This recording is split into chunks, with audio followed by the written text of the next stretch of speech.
Perennial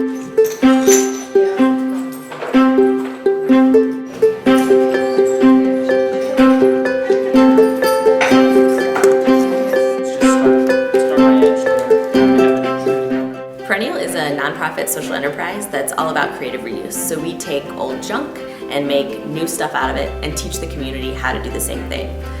We have two arms of our organization. One is our educational programming. We offer classes to the public to teach them how to reuse objects and reduce waste.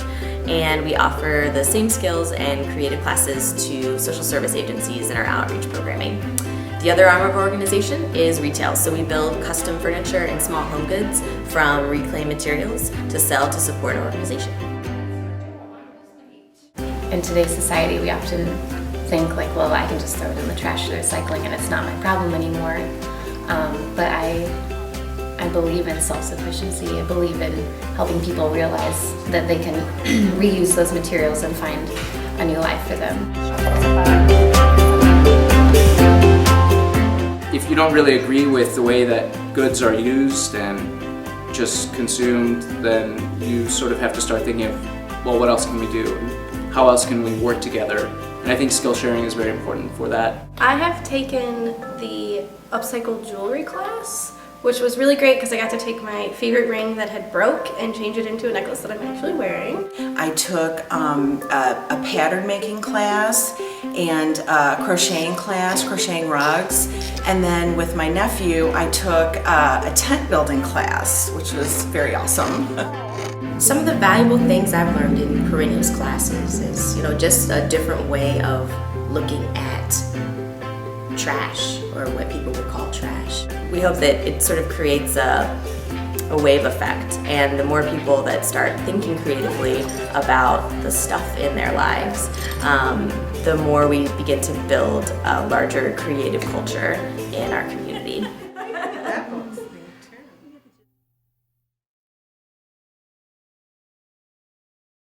Let me just do a little introduction. I'm Haley. I'm the Executive Director of Revitalize, and I'm talking with Katie from Perennial. Katie, what is your role there? So I'm the Executive Director at Perennial. We've been in existence for 10 years now, but I have been here for, I'm going on 2 years. Yeah. Great, awesome. I'm excited to talk because what Revitalize is really focused on this year is highlighting organizations like Perennial that are doing cool work to revitalize our communities, whether that's in education, arts, all of these different ways that we can make St. Louis a better city and kind of refresh everything and bring us together. Can you tell me a little bit about Perennial's mission and how you got started? Yeah, definitely. So I think we fit right into that conversation because, our mini tagline is Perennial, transforming objects, lives, and communities. So right in with what you're talking about. And we really come at that from both a arts and education, from a creativity angle, and then as well as a sustainability angle. So our mission is to build a creative culture of sustainability where discarded items are transformed into cherished resources. And so what that looks like is we are all about teaching folks creative ways to repurpose items that might otherwise be headed to the landfill. And so that looks different across all of our programs and avenues, but that through line is really the same with all of the programs, that we're always wanting to teach people these skills that just help us all be a little more resourceful. Where do you get the materials then for a lot of your projects? Oh, that's such a good question, because all over the place. Sometimes it is our own staff, just driving to work and seeing something in a dumpster that might be good for a project. We also keep a running list of what items we're looking for on our website. So we get donations from the community of things that they might just have at home. For instance, bed sheets or t-shirts, we make those into sort of non-traditional yarns to use in a lot of our classes. And so those are things that we're always looking for. And then sometimes companies will contact us and have sort of a surplus of something.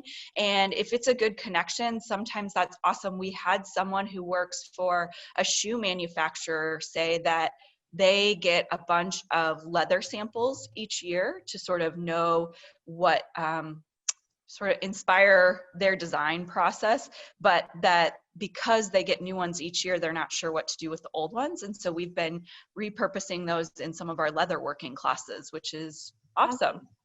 Yeah, but I will also say, you know, a lot of times we get contacted by people who have things that maybe we can't use up right away because either we don't have a class or an activity coming up that will use it, or we're pretty tight on storage. And so we just want to emphasize that, you know, you can find ways in your own home to repurpose some of these items too. It's not all about us doing it. It's about everyone learning ways that they can do it with their own things that might be in the recycling bin. What are some of the things that, like, do you do some of this in your own house? What are some of the easy ways that people can start to do this in their own lives?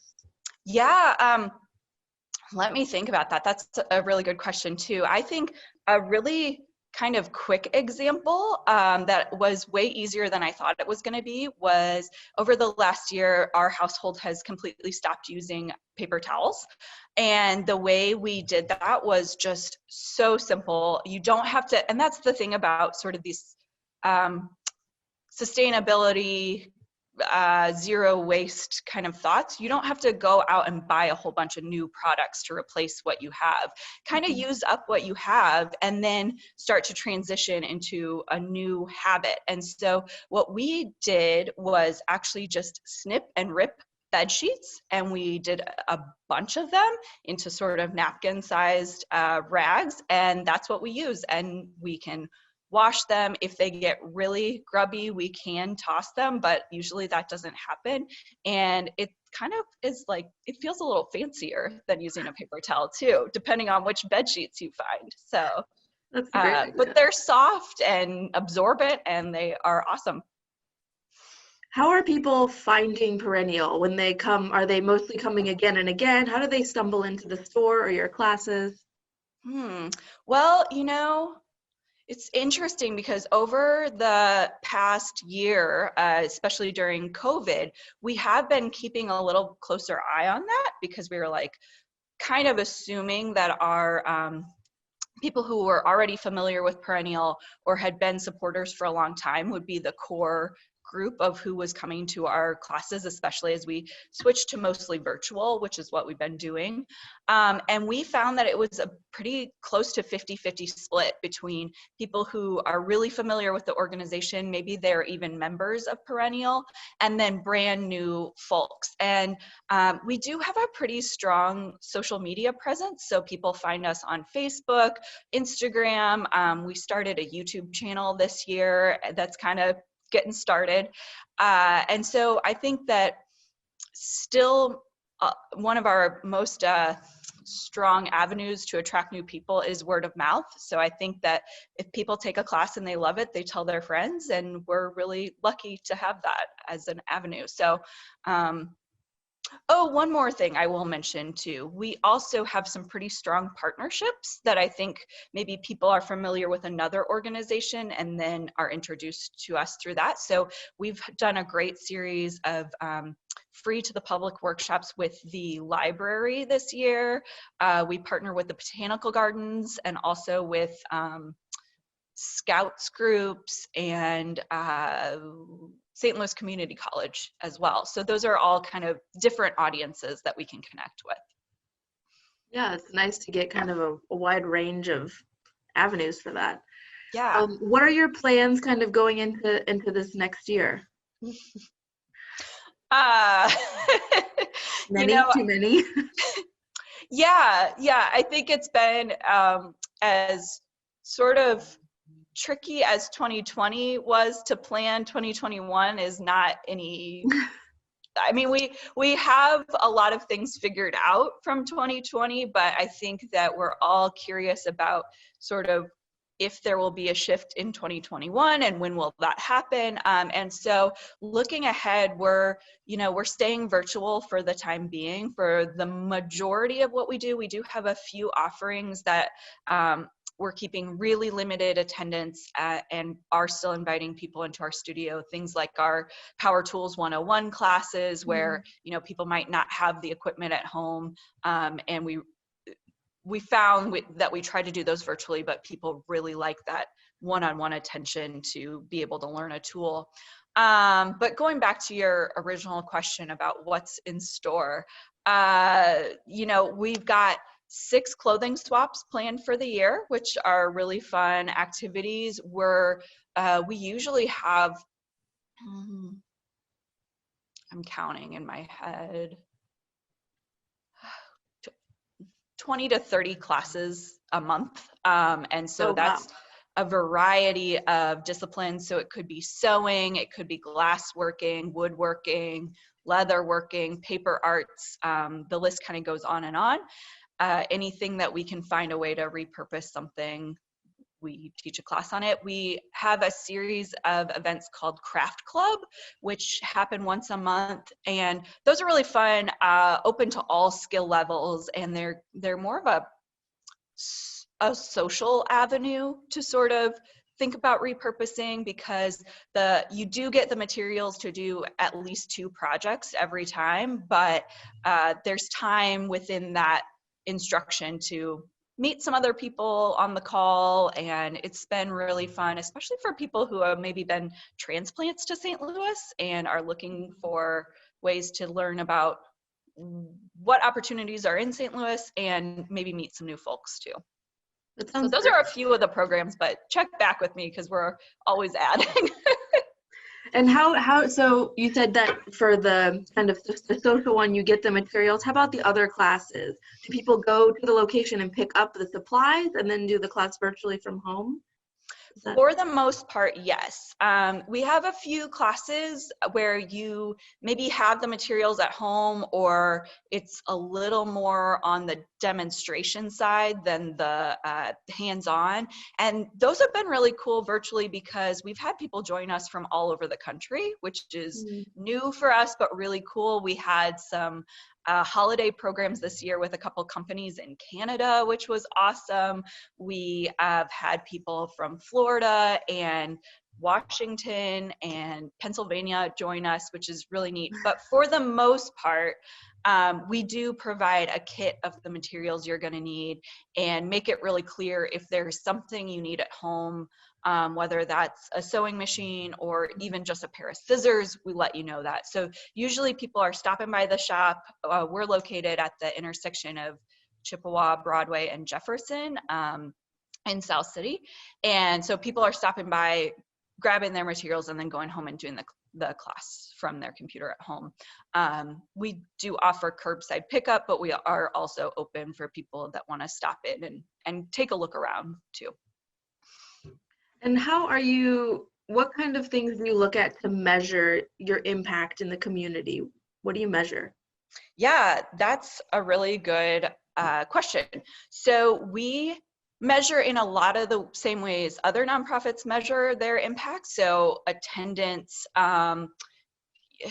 fundraising dollars raised, number of members that we have. But the one that's really kind of a standout is how many pounds of waste we divert each year. So with every class or every person that comes in and buys salvage materials from us, we're weighing that amount. And sometimes with like a sewing class, maybe it's half a pound per participant, but we add all that up through the entire year. And I think, hold on, let me check my notes. Last year in 2020, we diverted almost 4 tons from the landfill. And that was kind of low for us. The year before we did 6 tons from the landfill. And so it's so cool to see those, half a pound here, 10 pounds here, add up to such a big number to show the impact that we're having on keeping those things out of the trash. And I can imagine even, that's not necessarily counting people who then take that skill and transition it to other aspects of their life, or like for you, who you don't use paper towels anymore. So what is kind of the year-on-year impact of that? Pretty right, exactly. That is exactly on point. Because really we again, we aren't the ones necessarily repurposing all of that. We're teaching the skills to be able to do it. And so the hope is that once you learn a skill, you're doing it more. And also you're starting to think about your own impact differently. And so I think that it is a little bit contagious that, you know, once you start, you're like, oh, what other plastic thing can I get rid of? Or what other thing do I buy a lot of that maybe I can reduce? When I'm going to make a big purchase, am I looking at more sustainable companies? Am I looking for things that are going to last a long time that I can take care of and mend and extend the life of, instead of just replacing in a couple of years? One of the last things I want to ask is sort of how can people support you through this next year? Where do they go to do that? Yeah, so our website is a great place to start, and which is just perennialstl.org. But I think that also following along on social media is a really fun way to get to know us. So that's Perennial STL on both Facebook, YouTube, and Instagram. And so that's like a great way to find out about upcoming classes or events, and maybe learn some sustainability tips along the way. We love chatting with people and seeing pictures of what people come up with once they go home and work too. We are a nonprofit, so we always appreciate donations. And also our membership program, once you become a member of Perennial, it supports our nonprofit mission, but it also gets you 20% off of classes, which is a great benefit, especially if you're going to plan on taking a few of them.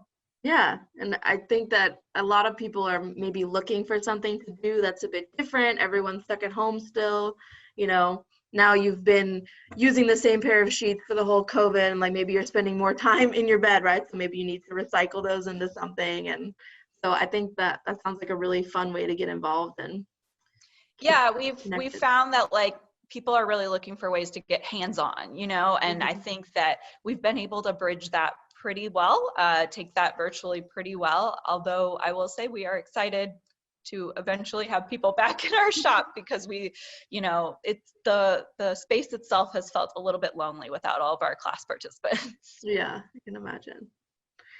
Well, thank you so much for chatting today. Of course. You got me thinking about kind of maybe some ways that I can get involved and some next sustainable steps. I'm so glad. You'll have to tell us what you come up with. I'm excited. And we'd love to see your audience come join us soon. That sounds great. Thank you so much for chatting. Thanks, Haley.